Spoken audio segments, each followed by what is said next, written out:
Alrighty, folks, welcome to What It Takes, a mini-series where I ask the same questions to elite coaches and they talk about what it takes to become an elite coach. I'm your host, Kevin Shaw, and today we are talking with 13-star diamond and three-time elite coach, Nicole Jones. Nicole, welcome to What It Takes. Thank you. Before we get started, tell us just a little bit about yourself, your background. So I am a mom of two girls. They are 7 and 11. I started this business 7 years ago, and they were 2 months old and 4. So it's been quite the journey with them through the years doing this. I worked at corporate offices before, just kind of doing payroll type stuff. I went to college, did all that stuff, but until I found Beachbody, it wasn't really till then that I found my passion for what I wanted to do. How about that? So let's dive right into that, Nicole. How were you introduced to Beachbody? So I was scrolling Facebook one night, and I also had Google up, and I was literally this is how the universe works. I was literally looking for ways to get healthy and fit and make money. I'm not even lying. It's so crazy. Wow.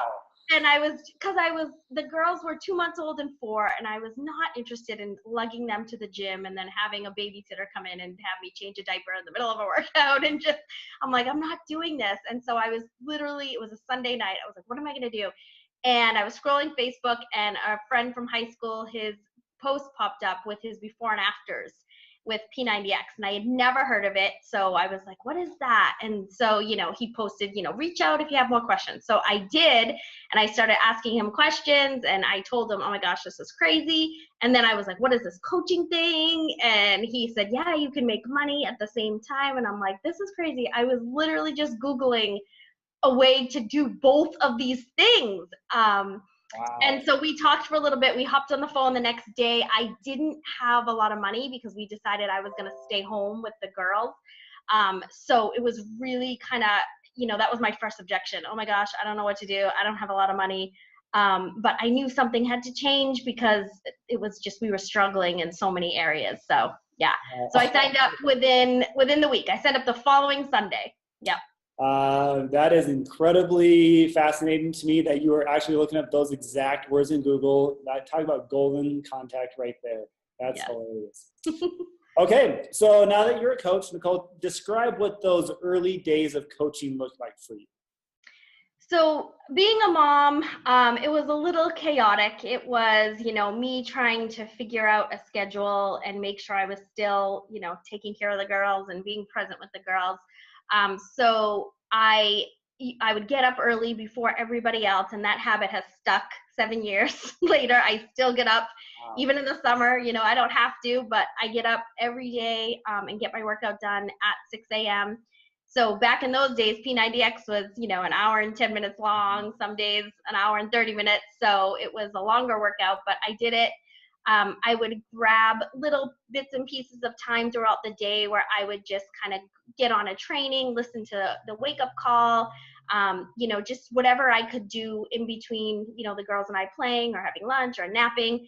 And then my main focused business time was at night when I sat down from, my husband would come home, he would cook dinner because I am not a good cook.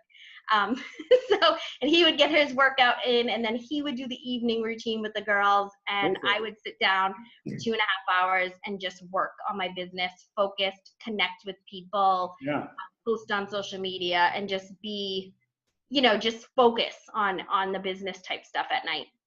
And that's exactly what it takes. I mean, I know it's the cliche of the name of this whole video series, but guys, that's what you have to do, what it takes to make things work. And I love that you found a way for you and your husband to make this work. That's awesome. Yep. Awesome. Okay. So what do you feel are some attributes or habits you have that contribute to your success?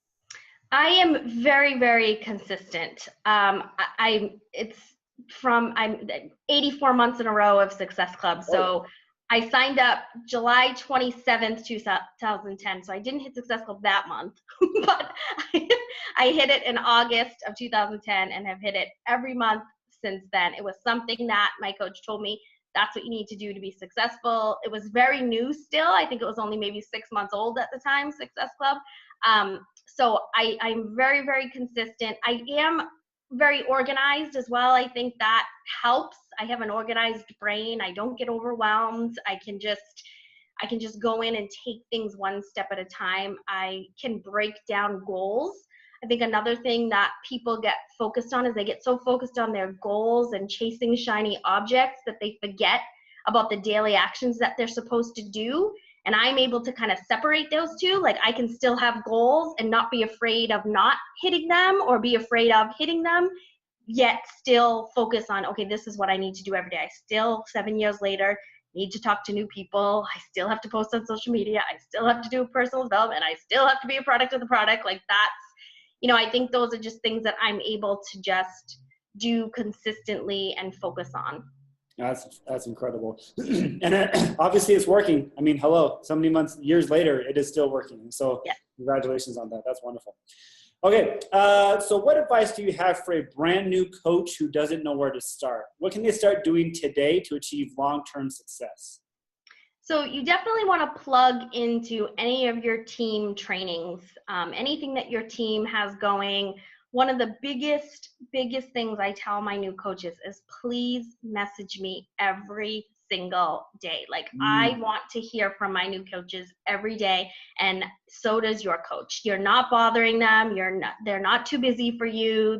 They signed you up for a reason. That you have got to just be in control. You're in the driver's seat, so you can't wait for them to come and tell you what to do. You have to ask what to do. So that's huge. Yeah. I like that a lot. That's exactly right, coaches. I love that confidence of, okay, yeah, they do want to hear from you. That's wonderful. Okay. What about the coach who is struggling or is thinking about giving up? What advice do you have for them? I always tell my coaches who are struggling, like, what would you tell your challenger? So your challenger who gets on that scale and is like, I have been eating clean for 7 whole days and I am nothing's happening, or 30 days, whatever it is.